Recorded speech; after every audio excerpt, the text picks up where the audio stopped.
What's going on, guys? Today we are taking a look at Transformers Beast Wars 10th Anniversary Deluxe Class Optimus Primal. Now first off, I do need to apologize as this is not my normal setup. I am at my parents' place and, well, I decided to review just a few figures. We're only going to be taking a look at two, this guy and Megatron. Now, I thought I reviewed this guy years ago, but going through my videos, I see that I did not. This is a kind of a trans-organic gorilla, and I will be completely honest, I don't think they totally nailed the gorilla aspect of him. They got close, but it's not quite there. He also comes with this hoverboard, a la Back to the Future 2. A nice little hoverboard, very cool, very interesting. He can connect to it via his hands, or I should say his feet. You can just kind of plop him down on the hoverboard via these joints on his feet. So you have a hoverboarding gorilla. And if you know what that's a reference from, you're older than I am. So there we go. Hoverboarding gorilla. A hoverboarding gorilla. Oh God, what were they thinking? This is ridiculous. Taking a look at the hoverboard itself, it does have a Cyber Planet key gimmick, where you plug the Cyber Planet key in, and a section of the hoverboard folds away to reveal a missile that does fire. And it's actually a pretty big missile and does fire a good ways. And this can also be used as a cannon in robot mode, which I'll show you in a little bit.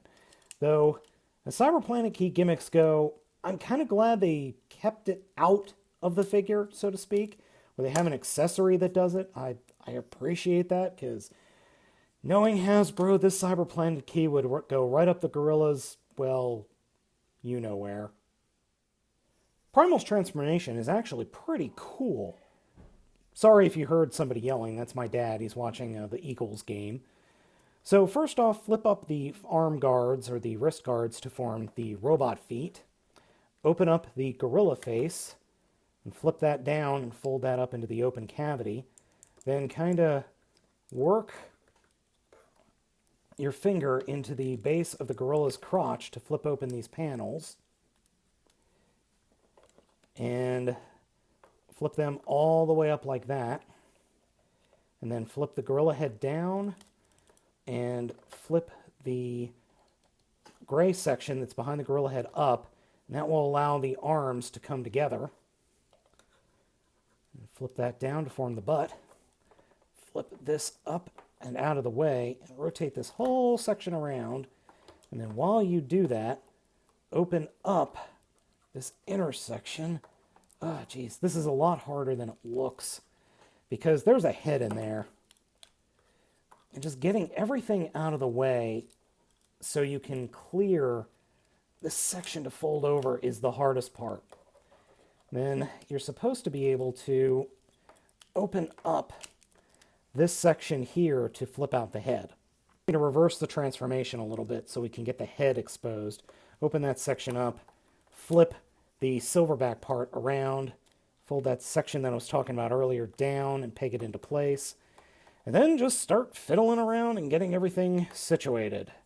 And that's it, even though that is a little bit hairier than it should be. Now this is where I think they nailed the look of the figure. This looks like Optimus Primal should. He has a bit of a backpack going, but I can forgive that, given that the overall look of the robot mode is excellent. It has all of his color schemes, and it just works well. It's a very nice figure in robot mode. Plus, that head sculpt is just really, really good. The head sculpt, as I said, is phenomenal. Just really nice, exactly what I figured the Cybertronian version to look like for Primal. Very good, very accurate.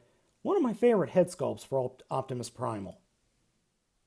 In robot mode, there's no real easy way for him to hold the cannon surfboard. So this is really the best job I can do. It looks real weird, I'm not going to deny that. And good luck getting him to stand on the surfboard in robot mode, as his feet lack the necessary holes for him to peg in. So unfortunately, this is pretty much the best you're going to get. Overall, Beast Wars 10th Anniversary Optimus Primal Deluxe Class is actually a pretty cool figure. Is he perfect? Not by a long shot, but I like him a lot. I just think he's a nifty little figure, and it's sort of a what could have been from Beast Machines. If all of the Beast Machines figures were like this, as opposed to what we eventually got, I would have been much happier with this Beast Machine Maximals as a whole. So guys, just a quick reminder for this figure, there are a couple of repaints, specifically 2 of them. There is a brownish version one that is an homage to the Universe Optimus Primal, and there is a Japanese version. So if you can't pick up the USA version, maybe you could pick up one of those. So guys, I have been Spade of the Baltmatrix for Beast Wars 10th Anniversary Optimus Primal. I'll catch you next time.